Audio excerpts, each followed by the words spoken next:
The news hit Lebanon like a thunderclap. The Israel Defense Forces announced that their targeted strike had killed Hassan Nasrallah, the elusive and influential leader of Hezbollah, along with several key figures of the group's command. Smoke still rose thick over Dahieh, a suburb of southern Beirut known as the stronghold of the armed group, as airstrikes continued in a Saturday morning. The BBC correspondent at the scene reported the suffocating haze, remnants of the bombardments that had ravaged the area. In contrast, an eerie quiet loomed over the Bekaa Valley. The Israeli military reported attacks on perceived targets after detecting a rocket from Lebanon. Friday's strike claimed 6 lives and wounded 91 people, with whispers of an increasing toll spreading across the wounded nation.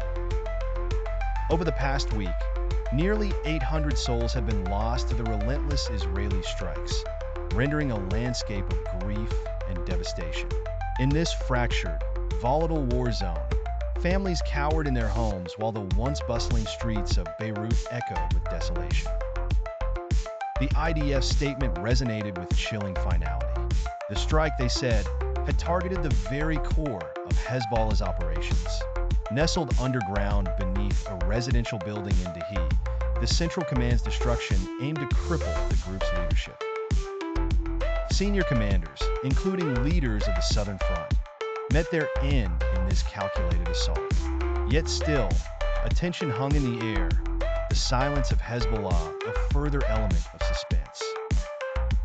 Throughout Beirut, people waited with bated breath for a response from the organization, pondering the aftermath of such a decisive blow.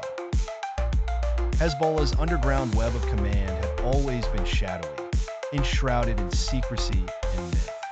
Now it lay in shambles, visible only through the smoking ruins and grief-stricken faces of its ranks. The IDF had aimed to dismantle the chain of command that orchestrated myriad operations from the hidden sanctum. What would follow this seismic event?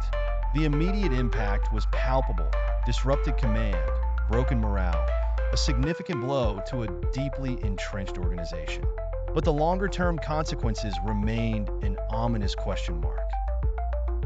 Lebanon braced itself for the next chapter in this ceaseless conflict, haunted by questions without answers and mourning lives taken by the abrupt wrath of war. The nation stood on the precipice, teetering between despair and resilience, waiting for the next signal in the smoke-filled silence.